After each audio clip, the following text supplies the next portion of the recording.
Hello and नमस्कार, मैं दिशा हटवार आप सभी का स्वागत करती हूँ the beauty canvas by doctor Hitasha Patil इस शो में, जहाँ बात होती है स्किन और हेयर से जुड़ी। आज का जो एपिसोड है वो सभी मर्दों के लिए काफ़ी ज़्यादा खास है, क्योंकि अक्सर कहा जाता है कि जो मेंस है वो अपनी स्किन का देखभाल ज़्यादा नहीं रखते हैं, बट आजकल ये चीज़ें काफ़ी ज़्यादा चेंज हो रही है और कहीं ना कहीं मेंस भी जो है वो अपनी स्किन की देखभाल रख रहे हैं। तो आज इन्हीं सारी चीज़ों पर कि मेंस अपनी स्किन की देखभाल कैसे रखे, उसके लिए क्या ट्रीटमेंट है, क्या प्रोसीजर्स है, इन सारी चीज़ों को लेकर बात करेंगे none other than doctor Hitasha Patil ma'am से। बहुत बहुत स्वागत है मैम आपका आज के इस एपिसोड में। और आज का एपिसोड काफ़ी ज़्यादा खास है क्योंकि मर्दों को आज हम समर्पित कर रहे हैं। सबसे पहला और बहुत ही कॉमन सवाल जो मेरे दिमाग में आ रहा है वो ये है कि क्या मेंस की और वुमेन की जो स्किन होती है वो डिफरेंट होती है? Yes, actually there are certain differences between a male and female skin. So जो male skin होती है वो ज़्यादा thick होती है, कोलाजन उसमें ज़्यादा होता है, जो बहुत अच्छी बात है। ऑयल प्रोडक्शन इसमें ज़्यादा होता है। सो यू विल सी कि ज़्यादा ऑयली स्किन लड़कों में देखते हैं, एक्ने उनमें ज़्यादा देखते हैं। हाइड्रेशन लेवल्स अच्छे होते हैं मेल स्किन के। सो व्हेन दे एजिंग इतनी फास्ट उनके चेहरे पे दिखती नहीं है। It progresses very very slowly. And one thing is hair, like we all know कि उनका जो हेयर का क्वांटिटी है वो ज़्यादा है, उनके फेस वगैरह पे भी ज़्यादा आते हैं, एंड उनका जो थिकनेस है हेयर का वो भी ज़्यादा होता है compare to a female. So these are the differences in a male and female skin. Okay, मैं आपसे ये जानना चाहती थी, अगर बात की जाए मेल्स की और फीमेल्स की, तो क्या ऐसे स्किन इश्यूज है जो मेजरली सिर्फ मेल्स को इश्यूज होते हैं? Okay, so like I said कि एक्ने बहुत ज़्यादा लड़कों में देखा जाता है बिकॉज उनकी ऑयल प्रोडक्शन ज़्यादा है, ऑयली स्किन है। तो acne is one, and then second is tanning and pigmentation, because majority of them don't take care of their skin very rigorously, जैसा मे बी एक फीमेल लेती है। एंड उनकी जो आउटडोर एक्टिविटी है वो भी थोड़ी ज़्यादा होती है। They are into sports, they drive bikes a lot, उसमें भी वो ज़्यादा कुछ they don't wear a scarf या फिर ग्लव्स नहीं पहनते हैं। So because of the sun exposure they come a lot with pigmentation and tanning. So these two are the things that I see regularly in my clinic. Okay, कई लड़कों को ऐसा लगता है कि उनको एक ऐसा रूटीन चाहिए, स्किन रूटीन, कि वो जल्दी एकदम फटाफट करे। तो ऐसा कोई स्किन रूटीन आप जो रिकमेंड करें?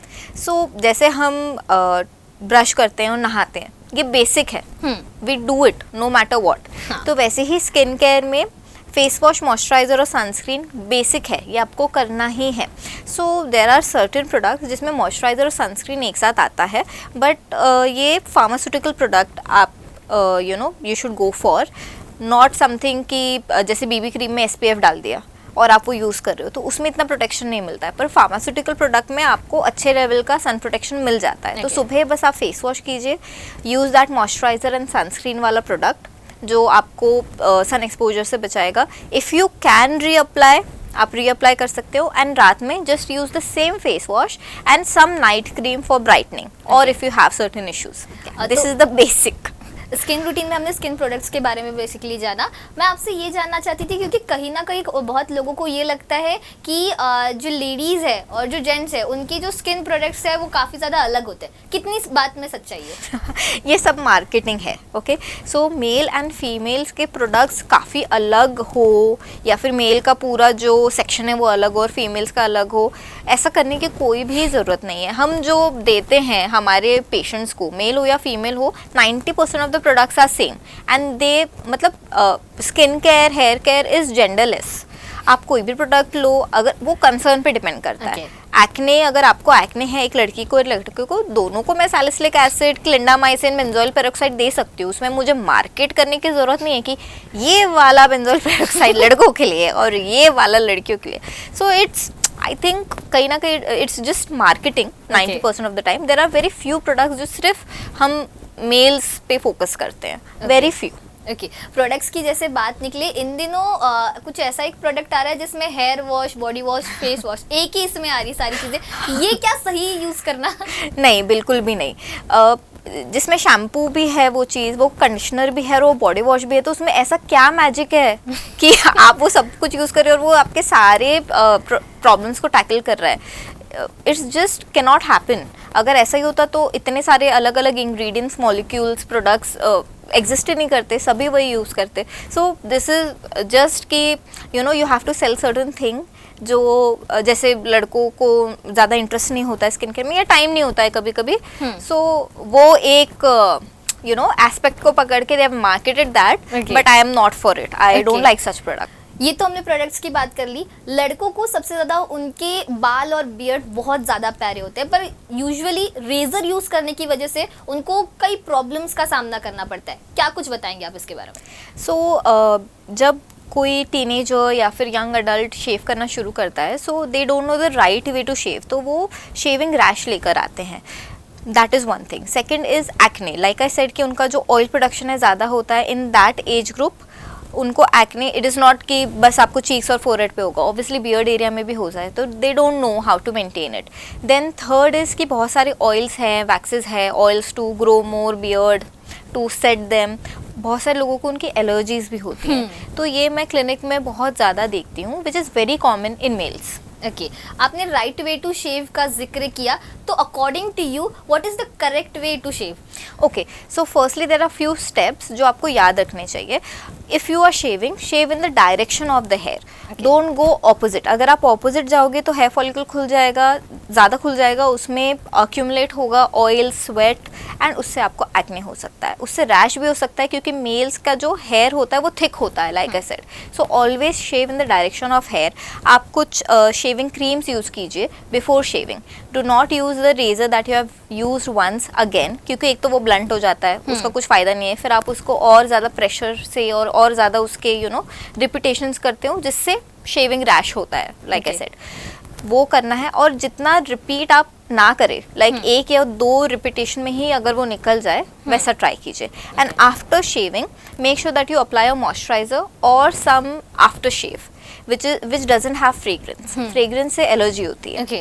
So use something, a moisturizer is a good choice, a thick moisturizer. या फिर अगर आप आफ्टर शेव यूज़ करना ही चाहते हो तो बहुत heavily scented मत यूज़ करो. ओके, आपने सही तरीका बताया शेव करने का. मैं आपसे ये जानना चाहती हूँ, क्योंकि बहुत लड़के जो है वो सैलून में जाकर शेविंग वगैरह करते हैं, तो इस दौरान किन चीज़ों का ख्याल रखने की ज़रूरत है? ओके, सो जैसे वो हेयर कट्स ज़्यादा रेगुलरली लेते हैं compare to a female, beard भी ट्रिम कराते हैं, या फिर दे मेक सम शेप, कुछ शेपिंग वगैरह होती है, तो वो पार्लर में जाके करते हैं. Make sure that the salon और द पार्लर इज़ हाइजेनिक, क्योंकि अगर वो वही सिजर्स यूज़ कर रहे हैं जो किसी इन्फेक्टेड इंसान पे यूज़ हुआ है, या फिर ब्लेड्स यूज़ कर रहे हैं विच इज़ नॉट स्टेराइल या फिर अच्छे से क्लीन नहीं है, तो आपको वॉट्स हो सकते हैं. अगर पहले इंसान को वॉट्स थे और वही वाला आप पे यूज़ हो रहा है, तो वॉट्स हो सकते हैं, और ये स्कैल्प में और बियर्ड में मैं बहुत देखती हूँ. Okay, so my first question is always कि आप घर पे ट्रिम शेव करते हो या फिर आप बाहर जाते हो, and the 90% of the answer is कि हम बाहर जाते हैं. सो मेक श्योर कि इट्स अ हाइजेनिक प्लेस. और वॉट्स को आप फिर से वही सैलून में जाके ट्रीट करने की कोशिश मत करो. आप उसको कट करोगे, वो वापस आ ही जाएगा. So go to a dermat and get it treated, because it's a viral infection. It's not something like a normal condition. It's a viral infection and it should be treated अच्छे से. Okay, मतलब उसका proper डर्मैट के पास treatment होना चाहिए. Teenage में अक्सर लड़कियों को तो प्रॉब्लम होते हैं, बट लड़कों को भी कहीं ना कहीं बहुत सारे स्किन इश्यूज होते हैं, तो इसके बारे में क्या बताएंगे आप? टीनेज में वही है कि एक्ने उनको बहुत होता है, क्योंकि पहले ही उनका जो ऑयल प्रोडक्शन है ज़्यादा है, टीनेज में और थोड़ा बढ़ जाता है. सो लड़के या फिर even their guardians, they are not really concern कि हाँ ठीक है, अभी तो इस एज में होता ही है, चला जाएगा. बट उससे क्या होता है कि मार्क्स छूट जाते हैं और स्कार्स भी हो जाते हैं. Scars they are not going to go, वो आपके स्किन पे हमेशा रहेंगे. सो जैसे ही आपको लगता है कि एक्ने बहुत ज़्यादा हो रहा है, आप उसको किसी चीज़ से मेंटेन नहीं कर पा रहे हो, visit a डर्मैट so that intervention जल्दी हो जाए, और इसके जो कॉन्सिक्वेंसेज है after like long term consequences वो कम हो जाए. ओके, जेंट्स को कहीं ना कहीं ओडर का भी बहुत ज़्यादा प्रॉब्लम रहता है, उसके बारे में मतलब उसको कैसे ठीक किया जाए, प्रिवेंट कैसे किया जाए, इसको लेकर क्या बताएंगे आप? सो बिकॉज इनकी फिजिकल एक्टिविटी ज़्यादा होती है, स्पोर्ट्स खेलते हैं, घंटों घंटों खेलना पसंद करते हैं, सो और ट्रैवल करते हैं बाइक्स वगैरह पे, तो स्वेट आता है जिससे ओडर भी होता है, कपड़े सोख हो जाते हैं स्वेट में, उससे भी ओडर प्रोड्यूस होती है.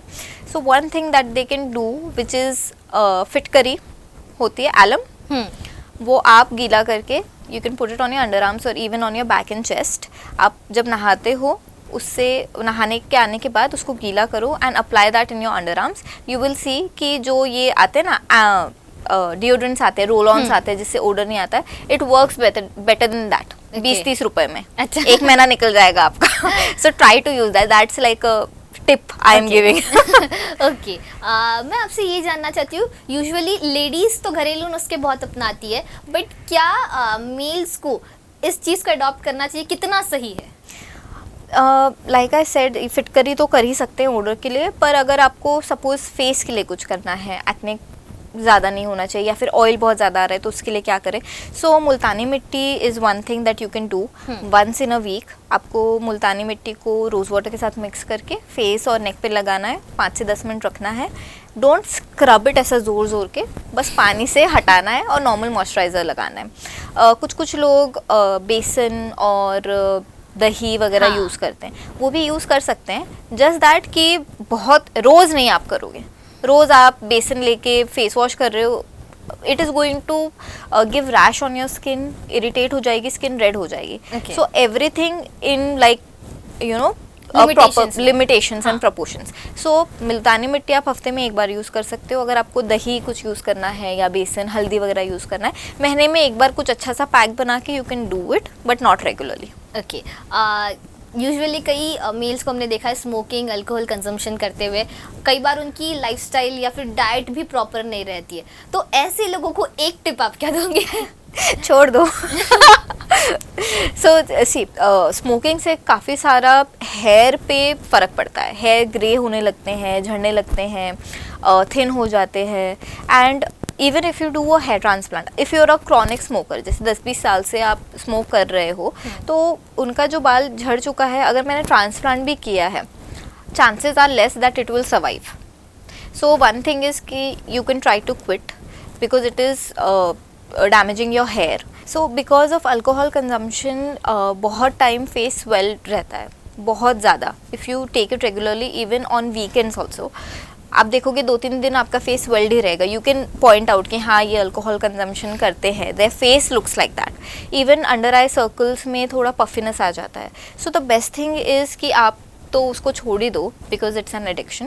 एंड लाइफस्टाइल चेंजेस के लिए आप कुछ खाने में, फूड में चेंजेस कर सकते हो. जैसे आप टाइम फिक्स कर सकते हो, लाइक ब्रेकफास्ट इतने बजे, 9-10-11 बजे, खाना आपका 2 बजे हो रहा है, एंड शाम को थोड़ा कुछ लाइट खा लिया, एंड रात का भी फूड 8-9 बजे अगर ले सके तो वैसा ही लीजिए. क्योंकि many times they are out, they don't eat, या फिर एक वड़ा पाव पे चल रहा है, लंच हो गया है, वैसा नहीं है. क्योंकि long term it is going to give you not only skin and hair के कॉन्सिक्वेंसेज, अंदर आपका मेटाबॉलिज्म भी ख़राब हो रहा है, आपका पूरा सर्काडियन साइकिल जो है वो ख़राब हो रहा है. So it has long term consequences. So it's better to maintain a good lifestyle. And बहुत सारे अभी लड़के, मतलब I have seen टीनेज, मतलब बच्चे भी आजकल जिम वगैरह जा रहे हैं, which is a very good thing. So अगर आप जिम जाते हो तो अगर आप उसमें प्रोटीन ले रहे हो like shake, so take it from a good source. Mostly for males whey protein like milk source ना लेके प्लांट सोर्स लीजिए. क्योंकि उससे कभी कभी हेयर फॉल एंड एक्ने बढ़ जाता है in males specially. So take a plant based protein if you are going to a gym, that will help you. Alcohol और स्मोकिंग की वजह से आपने बताया कि किस तरीके से स्किन से जुड़े प्रॉब्लम्स हो सकते हैं, और इसी में एक है कि जो लोग स्मोकिंग करते हैं उनके डार्क लिप्स भी हो जाते हैं. तो इसको लेकर क्या कुछ बताएंगे आप? So yes, like you said कि स्मोकर्स के डार्क लिप्स होते हैं. जो लोग क्रॉनिक स्मोकिंग कर रहे हैं वो लोग क्या कर सकते हैं कि कुछ लिप लाइटनिंग लिप बाम्स आते हैं, वो आप यूज़ कर सकते हो. अगर आप सनस्क्रीन यूज़ करते हो तो वो भी आप आपके लिप्स पर लगाइए, ताकि एटलीस्ट सन एक्सपोजर जो हो रहा है उससे और डार्क ना हो. एंड लाइक आई सेड कि छोड़ोगे तो वो तो बेस्ट है, बट क्या है कि even if you have quit smoking, जो डार्कनेस है वो रहता ही है. तो with lip balms, with sunscreen वो थोड़ा बहुत लाइट होता है, बहुत ज़्यादा उसमें फ़र्क नहीं पड़ता है. इसमें इन क्लिनिक प्रोसीजर्स बहुत काम आते हैं. जैसे हम लिप पील्स करते हैं, लिप पील्स अगर आप महीने में 1-2 लेंगे, 7-8 सेशंस लेंगे, so you will get a good difference. You can also combine it with lasers. So जो लेज़र है वो पिगमेंटेशन को ब्रेक डाउन कर देता है और लिप्स लाइट हो जाते हैं ना. अब मैं ये नहीं बोल रही हूँ कि एकदम पिंक हो जाएंगे, लाइट हो जाएगा, it will be more presentable, so you can go for that. Okay, usually कई जेंट्स को ऐसा लगता है कि शेविंग अच्छी है, वही कुछ को लगता है कि ट्रिमिंग अच्छी है। आपके हिसाब से इसमें क्या सही है? सो दोनों ही अच्छा है अगर आप उसको सही तरीके से कर रहे हो। जैसे मैंने शेविंग के कुछ स्टेप्स बताए, अगर आप वही रेज़र 2-3 बार यूज़ कर रहे हो जो आपने पहले यूज़ किया है, विच इज़ नॉट हेल्दी, इसमें कुछ ऑर्गेनिज्म ग्रो हो जाते हैं, फिर वो आप शेव करते हो, फिर उससे इन्फेक्शन होता है। सेम गोज़ फॉर ट्रिमर कि अगर आपने उसको सही तरीके से क्लीन नहीं किया है, उस पर भी ऑर्गेनिज्म ग्रो हो सकते हैं and they can do harm. इन दोनों में फ़र्क ये है कि जो रेज़र है वो आप खुद प्रेशर अप्लाई कर रहे हो एंड खुद यूज़ कर रहे हो, तो उसमें कभी कभी थोड़ा ह्यूमन एरर आके थोड़ा प्रेशर ज़्यादा लग के ब्लीडिंग वगैरह हो सकती है। ट्रिमिंग में वो नहीं होता है क्योंकि it's a machine, it's a छोटा सा machine that you are using. So it depends on you, जिसमें भी आप कंफर्टेबल है you can use that, but make sure that you are doing it in the right way and in a hygienic manner. Okay, मतलब सही तरीका ज़रूरी है और हाइजीन पैटर्न में उसको होना ज़रूरी है। तो आज हमने जाना कि कैसे जो मेल्स है उनकी स्किन को किस तरीके से हेल्दी रखा जा सकता है, क्या चीज़ें हैं, क्या प्रॉब्लम्स है, इनके बारे में डॉक्टर हिताशा पाटिल मैम से बहुत बहुत शुक्रिया मैम। और ऐसे ही स्किन और हेयर से जुड़े कई सवालों का जवाब देने के लिए हमारे साथ मौजूद रहेगी डॉक्टर हिताशा पाटिल। पर फिलहाल वक्त हो चला है आपसे विदा लेने का। ऐसे ही तमाम अपडेट से जुड़े रहने के लिए बने रहे यूसीएन के साथ।